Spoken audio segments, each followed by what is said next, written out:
नमस्कार, मैं नीलम सिंह। आप देख रहे हैं पब्लिक भारत। आइए नजर डालते हैं इस वक्त की बड़ी खबर पर। 40 साल से हैदराबाद को प्रतिनिधित्व नहीं मिला है।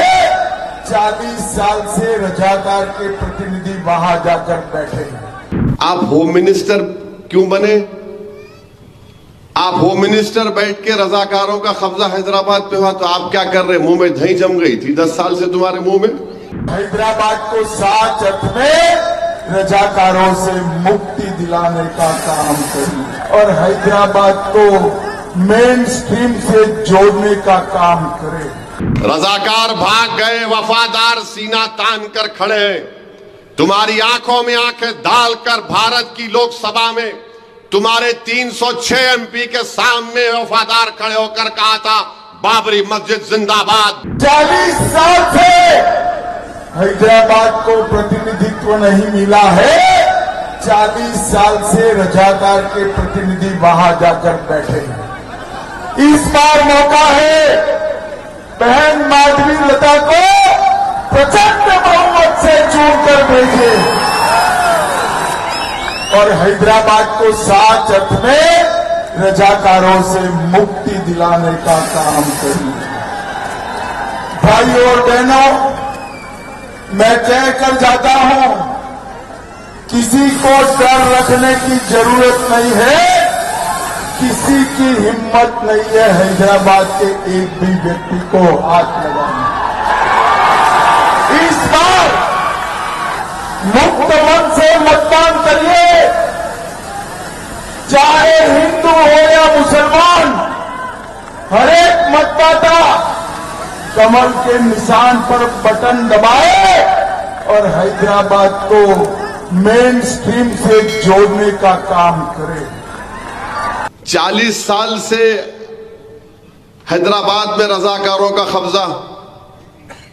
आप होम मिनिस्टर क्यों बने?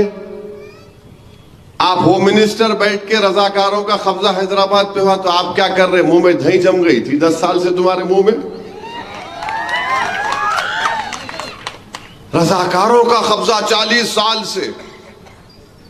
कभी रजाकारों का कब्जा तो कभी आईसिस का अड्डा पुराना शहर, तो कभी रोहिंग्याओं का अड्डा, तो कभी सर्जिकल स्ट्राइक कर देंगे हम। इनका बीजेपी का लीडर बोला था बल्दिया के इलेक्शन में, तो कभी इनके उम्मीदवार बोलती है कि मैं तीर चला दूंगी। हिस्सा क्या है आखिर? ये क्यों इतनी नफरत है अमित शाह आपको और आपकी पार्टी के लोगों को पुराने शहर के इस इलाके से? हैदराबाद के पार्लिमानी अवाम से इतनी नफरत क्यों है आपको? 40 साल से रजाकारों का कब्जा। अमित शाह ये बात जान लो तुम, यहां कोई रजाकार नहीं है, यहां पर इंसान रहते हैं। जो रजाकार थे वो पाकिस्तान भाग गए, जो वफादार थे यहां पर ठहर कर 40 साल से आरएसएस को हरा रहे हैं और अब के बार भी तुमको और मोदी को हराएंगे इंशाअल्लाह ताला। रजाकार भाग गए, वफादार सीना तान कर खड़े हैं।